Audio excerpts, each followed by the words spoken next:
эрүүл мэндийг дэмжих хүнс буюу өдөр бүр хангалттай хэрэглэх хүнс гэж. Хязгаартай хэрэглэх хүнс тохируулан хэрэглэх хоол хүнс гэж ангилдаг байна. За өдөр тутамдаа хангалттай хэрэглэх хоол хүнсэд сүүс сүм бүтээгдэхүүн, жимсэг нь багтдаг. За багш нь ихлээр сүүс сүм бүтээгдэхүүн дээр нэгжийн тайлбарлаж өгье. Нэг нэгж гэдэг нь жишээлбэл арцыг 30 г, ааруул зөөхийг 20 г-аар хэрэглэх юм бол нэг нэгжид тооцох нь байна. За сүү, айраг, тараг нэг аяга ойролцоогоор 200 мл орчим байгаа юм бол 2 нэгжид хамааруулж авч үзэх нэ.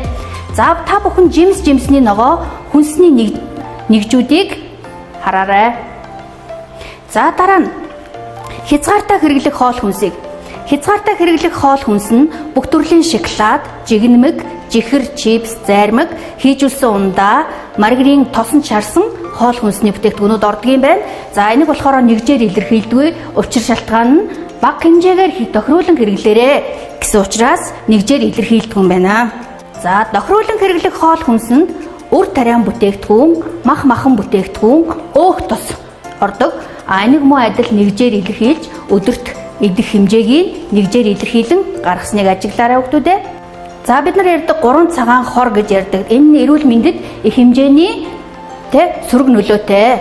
Энэ 3 цагаан хорд юу ордог юм бэ гэхээр өөх тос, давс, элсэн чихэр ордог байна. За өөх тосыг их хэмжээгээр хэрэглэл таргалалт, зүрх судасны эмгэг, хорт хавдар, цусан дох холестерины хэмжээ нэмэгдэх, элэг өөхлөх гэх мэт өвчний их үүсвэр нь болж өгдөг байна.